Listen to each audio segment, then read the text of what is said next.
Some of the big things that when we educate parents, we try to tell them that stranger danger, and like when a child has a device, it kind of creates a new access point or a gateway into that child's in their home, because if they go unmonitored and unchecked, they could be chatting to 2, 3, 4 different people, and there's really no safeguard or checks and balances per se, versus at night when they lock their front and back door, they know their house is safe, but when children are on their phones or their devices in their bedroom alone, they're really letting that stranger or those people into their lives and into their homes. Social media, it ever changes, but some of the big common ones we're seeing now is there's like Snapchat, obviously the Facebook, Twitter, Instagram, Kick, and those are some of the big ones. And really the ones that are the problematic ones are the Snapchats and stuff where they're actually disappearing messages.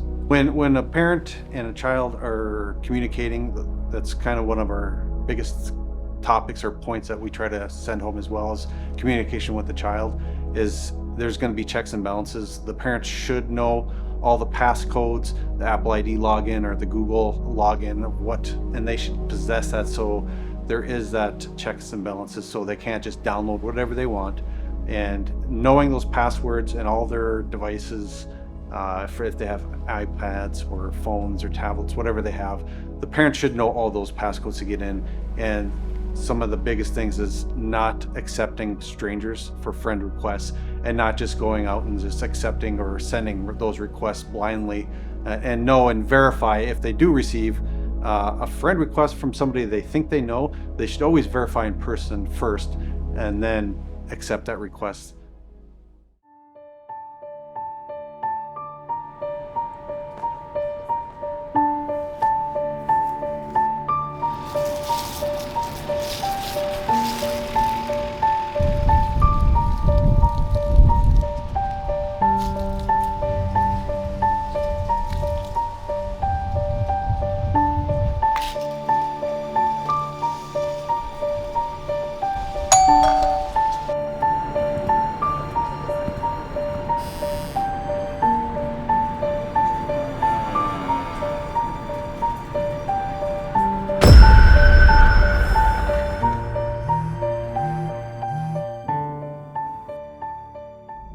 This video was made because we wanted to reach out to as many people we can, so they can see this, so they have some understanding of what happens in our community and communities around us, and some of the safeguarding they can do for themselves. And if something does happen, that they know they can reach out to law enforcement if something happens like this to them or their child. We recommend, when you're having these conversations with your children, is having a set time, like at 9 o'clock or whenever your child decides to go to bed, that there's a delegated place for their charging time, which then would allow the parents access into monitoring what their kids are doing online.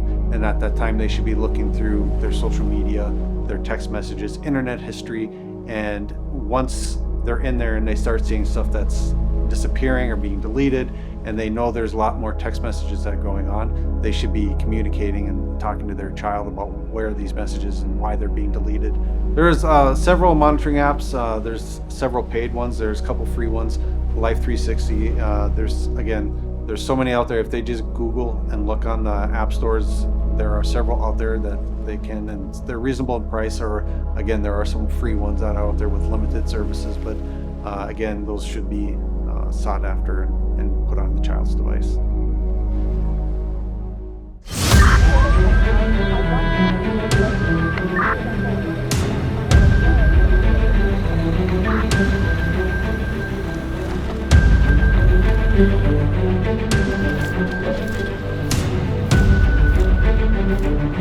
Call back for 8662.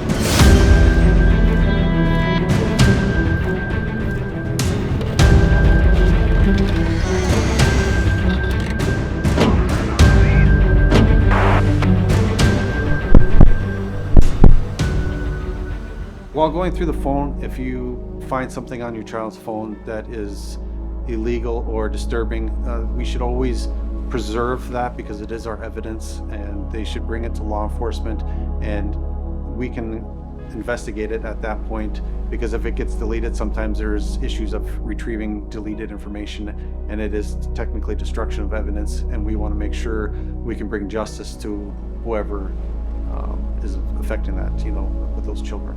If, depending on the platform, the social media that it's on, it's good to just screenshot or just put it in airplane mode and just secure the phone, and then just turn it over to law enforcement as soon as they can. Again, when granting your child or children access to smartphones or tablets, again, we should be making sure that the parent is setting up the Apple ID or Google accounts and having and possessing those passwords, monitoring and checking social media when they are on it, and then knowing all passcodes, passwords for all devices and social media.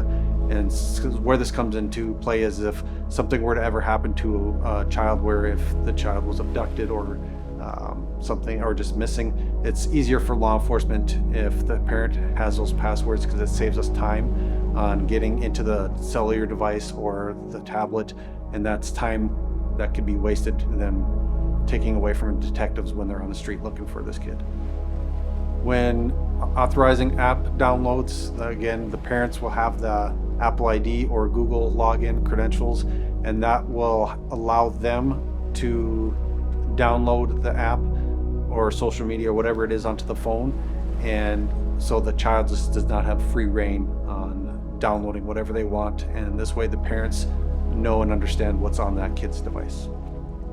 There are privacy settings even through internet browsers so that a parent can go through. There's YouTube, Internet Explorer, Firefox. All of those browsers do have parental controls that should also be implemented on the child's device, and some devices those parents can also set up passwords so they cannot be changed.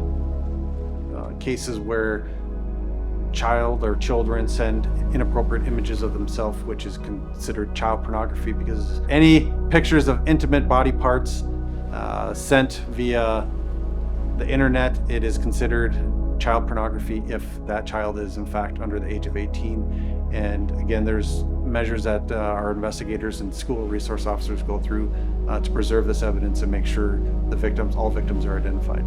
So another issue our community is facing is when a male and a female child enter in a relationship, a mutual relationship, sometimes those images are exchanged, and then after the fact, if they break up, then sometimes they're used for blackmail or for embarrassment, and they are sent out for that fact is considered revenge porn, and we are seeing we're being inundated with those cases as well.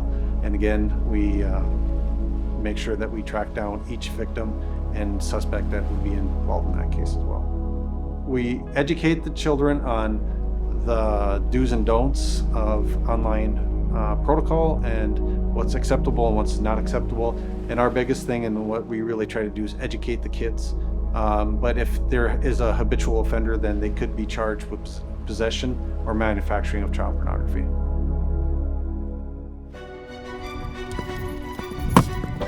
Suspect is in custody.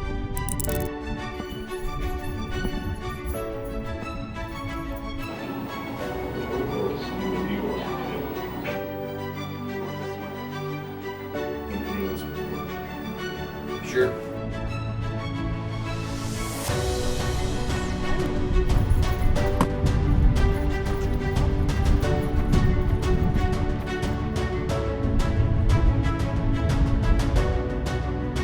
So the biggest takeaways that we want our community and our parents to know is educate yourselves and your child on social media. Communicate with them and where they are, who they're talking to, their passcodes and passwords, and going through, checking text messages, internet histories, and just make sure that they're going through their phones or their tablets nightly to understand what they are doing online.